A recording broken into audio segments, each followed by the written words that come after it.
आज पुरी बनखंड अधीन अस्तरंग वन्यप्राणी वनांचल हेउछि डॉल्फिन गणना। सकाळ 6 गणति आरंभ होइतिबा बेले अस्तरंग रेंज रे 4टी टीम सामिल रहिछन्ति। सकाळ 6 अपराह्न 2 घटिका जाए एही गणना कार्य चालू रहिबो। सकाळ 6 अपराह्न 2 घटिका जाए चलिबो एही गणना कार्य। 3 दिन व्यापी गणना कार्य चालू रहिबो। अस्तरंग रेंज अधीन रे 2टी टीम जलभाग रे 2टी टीम स्थलभाग रे नियोजित।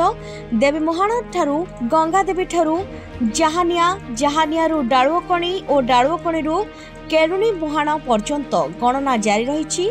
गणना जारी परे गणनाकारी माने मोटर बोट रे जिबा सहित वीडियोग्राफिक फोटोग्राफिक एवं बायनाकुलार तार सहित जीपीएस व्यवहार करी गणना करा जाउछि।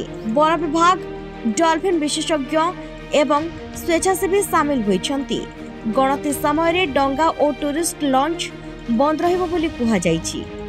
20, 21, 22 3 दिन धरी डॉल्फिन सेंसस करा जिवो। विगत वर्ष रे जो भली भाव रे डॉल्फिन मानकर संख्या थिला ए वर्ष पाग अनुकूल रही तेणु निश्चित भाव में आशा करूँ ए वर्ष किछि अधिक परिमाण रे डॉल्फिन आमर टीम देखि परिबो।